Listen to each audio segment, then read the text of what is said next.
Today we are discussing one of the grammar item for the standard of intermediate first year, second language Hindi. In previous classes we are already discussed about the question number 15, means the grammar item. Grammar started from 11 to 16 questions. Question number 11 to 16. In previous classes we are already discussed here 11 to 15. That means the 15th question is here asking the containing of here 6 items. Here the first one is the correct the sentences, suffix, prefix, gender, number and the tenses too.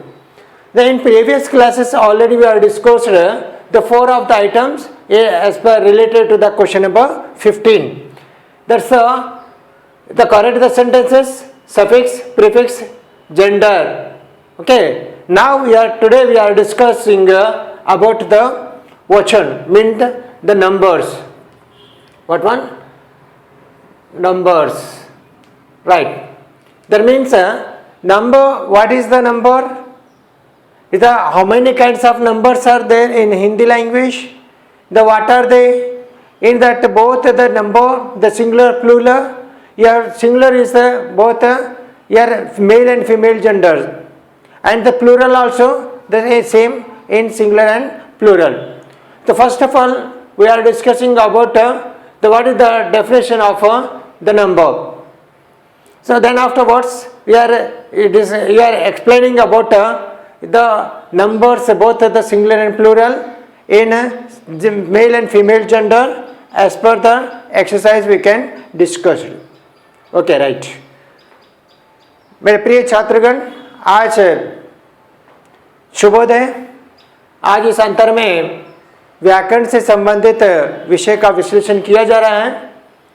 प्रथम वर्ष intermediate प्रथम वर्ष और द्वितीय भाषा स्वीकृत छात्रगण के लिए ये विषय चर्चित हैं, जिसमें आज का विषय सरल व्याकरण से संबंधित प्रश्न नंबर 15 से संबंधित है.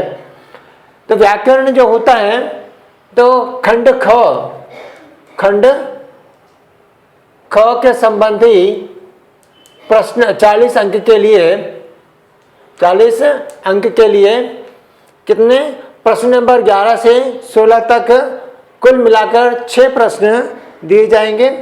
इन 6 प्रश्नों के अंतर्गत इसका विभाजन जो होता है 40 अंक के लिए, इन 6 प्रश्नों में प्रश्न नंबर 11 से लेकर 15 तक पिछले अंतरों में विश्लेषण किया गया, लेकिन पिछले अंतर से अतिरिक्त विषय जो प्रश्न नंबर 15 के अंतर्गत क्या पूछा गया कि वाक्य शुद्धता, प्रत्यय, उपसर्ग, लिंग, वचन और काल से संबंधित विषय हैं. माने सूचना के अनुसार बदलने के लिए प्रश्न होगा. इसमें कौन से संबंधित प्रश्न पूछे जाएंगे, यानी विषय जो होगा प्रश्न नंबर 15 के अंतर्गत वाक्य शुद्धता, प्रत्यय, उपसर्ग, लिंग, वचन और काल के संबंधी. पिछले अंतर में आपने यानी वाक्य शुद्धता, प्रत्यय, उपसर्ग और लिंग के संबंधी विषयों का अभ्यास रूप सावधान रूप से विश्लेषण का रूप देखा है. आज के इस अंतर में वचन से संबंधित विषय का विश्लेषण चर्चित होगा, जिसमें वचन किसे कहते हैं, वचन के कितने प्रकार हैं और उसका किस रूप से इसके पहचान होती हैं, इन सभी विषयों का संक्षेप विस्तार से विश्लेषण रूप देखा जाएगा. जैसे परिभाषा के रूप में mean as per the definition, इधर शब्द के जिस रूप से वस्तु की संख्या का बोध हो उसे वचन कहते हैं. What the definition of that?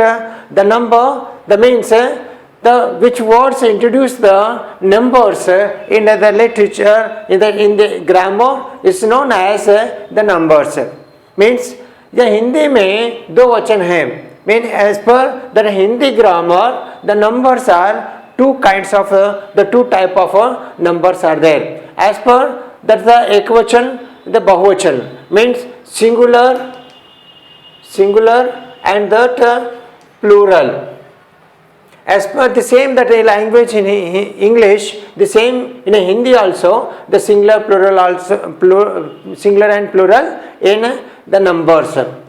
So how to identify that the word given word is as a singular, as a plural? All the definitions are given here. As per that singular means जिस शब्द से एक वस्तु का बोध हो, mean which words introduce that as a singular means as a one number, so indicate that a number, single number is known as a singular.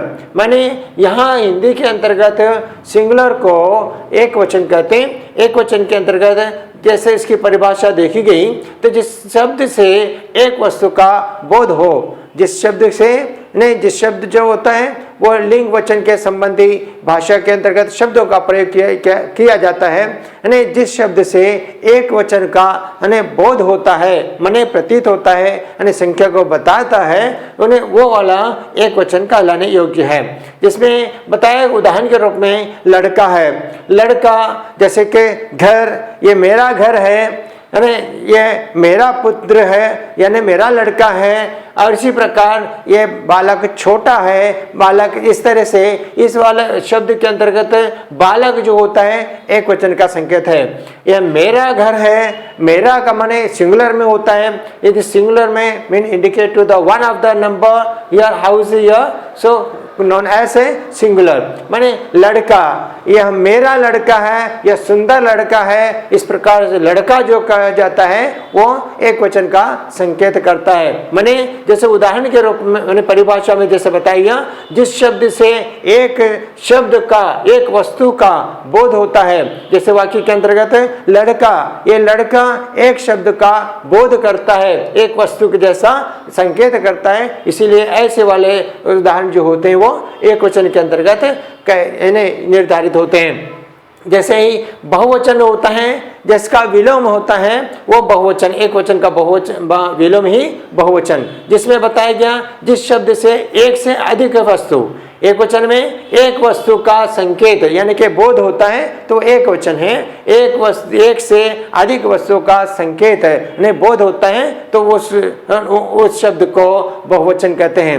बहुवचन की परिभाषा, बहुवचन की पहचान कैसी होती है? जिस शब्द से एक से अधिक यानी वस्तु का बोध होता है, माने संकेत होता है, तो उसे बहुवचन कहते हैं. जिस प्रकार जैसे कलम जब बताया गया एक वचन है, कलम में जो होते हैं वो बहुवचन है.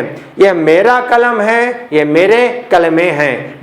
मेरा कलमे हैं ऐसा नहीं कहा जाता है, बल्कि मेरा, मेरे, इस तरह से एक वचन बहुवचन में it's my pen, it's these are my pen, this is my pen, these are my pens, these are, just like here the same way in English and Hindi also, ये मेरे कलम हैं, है ना.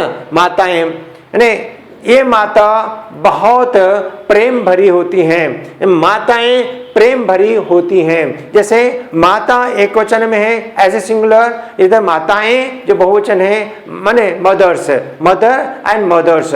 This is the same term in the singular noun as a mother. Means it is a plural form if you use the mother word as a plural as a mothers. Like here mother, माताएं, लड़का, ये इसमें एक वचन लड़का है, इसका बहुवचन जो होता है लड़के का संकेत है. जस्ट लाइक यह बालक एक वचन में लिए प्रयोग किया गया, इसका बहुवचन रूप जो होता है बालक है. माने यहाँ जो शब्द बालक एक शब्द है, ये बालक जो होता है एक वस्तु का संकेत करता है, बोध करता है, इसलिए बालक को यहाँ क्या कहा गया? एक वचन कहा गया. इसी प्रकार बालकें जो होता है वो एक से अधिक वस्तुओं का संकेत, संख्या को बोध करता है, इसलिए इसको बालकें वाला शब्द को बहुवचन के रूप में प्रतीत किया गया, प्रयोग किया जाता है. इस प्रकार से आपने क्या देखा है? परिभाषा, जो वचन की परिभाषा क्या है? वचन की परिभाषा जिस शब्द इसके शब्द के जिस रूप से वस्तु की संख्या का संख्या का बोध होता है तो उसको वचन कहते हैं. जिस शब्द से वस्तु के संख्या का बोध होता है उसे वचन कहा जाता है. उसे जिस शब्द से एक वस्तु का संकेत होता है तो एक वचन, एक से अधिक वस्तु का संकेत होता है उसको बहुवचन. जैसे उदाहरण के रूप में यहाँ पर देखा हमने परिभाषा, वचन की परिभाषा क्या है, वचन के कितने भेद होते हैं और कौन कौन से हैं, और उसके वचन के पहचान कैसे की जाती है, इन सभी विषयों का विश्लेषण यहाँ किया गया। और इसी प्रकार जैसे अभ्यास के रूप में देखा गया तो एक वचन के अंतर्गत जैसे उदाहरण में पेठी जैसा लिया गया, जिसका बहुवचन क्या होता है, पेठी, इन्हें पेठियां, जैसे पेठी पेठियां, जैसे बहुवचन है। जो शब्द के अंतिम में इकारांत आता है तो उसके साथ में बहुवचन करते समय यहाँ का रूप लिया जाता है। जैसे स्त्री, यानी इसका बहुवचन रूप होते हैं स्त्रियां। यहाँ बहुवचन में देखा गया क्या परिवर्तन हुआ है, या के साथ चंद्र बिंदु देखकर इसका बहुवचन रूप देखा गया। नर, नर नर माने इसमें नरया नरे ऐसा प्रयोग नहीं होता है, नर का नर। यहाँ पे क्या देखा गया, कुछ शब्द में एक वचन बहुवचन में, कुछ शब्द एक वचन बहुवचन में कोई परिवर्तन नहीं होते हैं, ऐसे वाले शब्दों में नर और जैसे घर इस तरह से होते हैं। जैसे घर, ये मेरा घर है, ये मेरे घर हैं, ये मेरा घर है, ये मेरे घर है। जैसे बताया गया यह मेरा घर है, यह का बहुवचन जो होता है ये मेरा के जगह मेरे, घर के जगह घर होता है, घरया घरे ऐसा प्रयोग नहीं होता है। एक है के जगह है, मीन है मीन्स इज, यानी है मीन इसको बिंदी जब जोड़ा गया तो इसका प्लूरल रूप बन जाता है, आर जैसा होता है। मीन इस प्रकार से इसको क्या किया गया, कुछ शब्द ऐसे हैं जो हिंदी भाषा के अंतर्गत है, जो उसमें क्या होता है कि लिंग वचन में कोई परिवर्तन नहीं होता है। साधारण रूप में ये से घर जैसा है, घर घरया घरे नहीं कहा गया, बल्कि घर का बहुवचन भी घर ही होता है। बालक बालके, बालक के, यहाँ पे देखिएगा जिस शब्द के बहुवचन के करते समय ईकारांत है तो ह्रस्व बताकर उसके अंतिम में यहाँ जोड़ा गया, और जिसके अंत जो कुछ शब्द नर है जो विसर्ग रूप हैं तो वहाँ पर नर जैसा दिया गया, कोई परिवर्तन नहीं है। कुछ शब्द ऐसे हैं एक वचन से बहुवचन बदलते समय बालक हलांत रूप हैं, जिसका बहुवचन के यानी पुल्लिंग रूप में प्रयोग होने मात्र से इसके साथ यथातथा का रूप ले लेते हैं। बालक बालक जैसा लेके इसके अंतिम वाले में एकारांत बिंदी को जोड़ने मात्र से वो बहुवचन बन जाता है। इस प्रकार लड़का जैसे लड़के, एकारांत बिंदी के बिजा यानी बालक एकारांत के साथ बिंदी जोड़ा गया, बालके। बालक का बहुवचन करते समय बालके का प्रयोग किया गया, बालके लिखते समय बालके का के अंतिम में एकारांत बिंदी जोड़ा गया। इसी प्रकार जो शब्द अंतिम में अकारांत के साथ होता है, जैसे लाइक जैसा लड़का, लड़का का बहुवचन है लड़के, माने अकारांत को यानी इसको निक्षिप्त करके क्या किया गया, एकारांत बिंदु एकारांत मात्रे जोड़ना है। इस प्रकार जो शब्द के अंतिम वाले एक वचन से बहुवचन करने में क्या परिवर्तन है यह उदाहरण में देखा गया। इसी प्रकार कुछ अन्य उदाहरण के रूप में रात, रात का बहुवचन जो होता है रात, रतया रतयन होता है, रात का रात ही उसका बहुवचन होता है। मई का बहुवचन जो होता है means I, I means it's a plural is हम, मई हम, just like I we, just like here तुम का माने एक वचन का रूप है, इसका बहुवचन रूप आप लोग आइए, तुम आओ एक वचन में, आप आइए, आप लोग आइए, जस्ट लाइक ये respective word as a singular your as a using either plural word.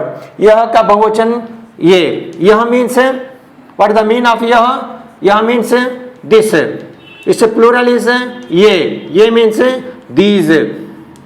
इसी प्रकार वह का बहुवचन जो होता है वह मीन्स दट, यह मीन्स दिस एंड वह मीन्स दट। वह का बहुवचन जो होता है वे मीन्स दोज, लाइक दिस। यार वह का माने वे का रूप होता है। यानी इस प्रकार जैसे अभ्यास में देखा गया, जैसे भिन्न भिन्न शब्दों के जो एक वचन से बहुवचन में परिवर्तन होते समय कुछ परिवर्तन रूप होते हैं। इस प्रकार यहाँ एक वचन के संबंधी परिभाषा, वचन के भेद, कौन कौन से कितने भेद हैं, 2 भेद हैं, वो कौन कौन से हैं, एक वचन और बहुवचन है। उसके अंतर्गत एक वचन की पहचान, जिस शब्द से एक वस्तु का बोध होता है उसको एक वचन कहा गया। जिस शब्द के एक से अधिक बोध होता है, वस्तुओं का बोध होता है, उसको बहुवचन बताया गया। इस प्रकार से एक वचन के अंदर लड़का, बहुवचन के अंदर लड़के, इस तरह से अभ्यास के अंतर्गत इस प्रकार रूप परिवर्तन होता है ना। आशा है कि आप लोग इसी विषय के संबंधी इसके अतिरिक्त अन्य अभ्यास करेंगे। धन्यवाद।